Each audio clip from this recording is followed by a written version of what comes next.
Hello everybody of YouTube. Today, I'm going to be giving you guys a quick demonstration of how three-phase electrical power works.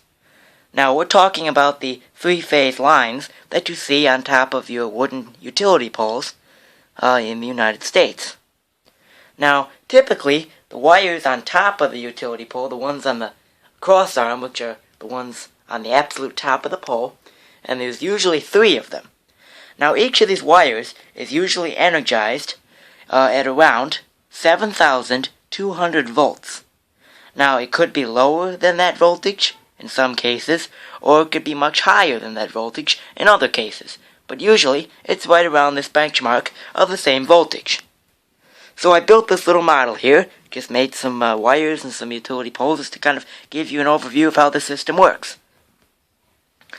Now, a lot of people are probably wondering what those little gray canister things are that you always see on the top of utility poles. Those devices are called transformers, and their job in an electrical system like this is to step down or step up voltage. Now, obviously, we'll note that 7,200 volts does not go directly into your house, or else you'd be dead. But instead, you have 120 or 110 to 120 volts in the United States. Now, how that voltage gets converted into 120 volts from 7,200 volts is by the transformer.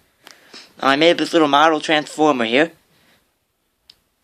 and that's basically how it works. By this. So you have your 2 wires which go into the transformer, that's your 7,200 volts, and then you have your output, which is at 110 to 120 volts, which consists of 3 wires that are wrapped together into a pair and are connected to the weatherhead and go down to the electric meter attached to the building. So this transformer basically just converts the voltage. So that's what those things are.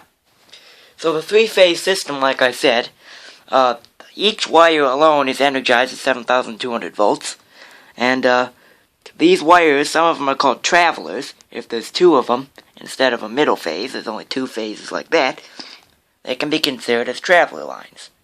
So basically, these wires just keep on running and running until they have to get either stepped up or stepped back down again at a substation.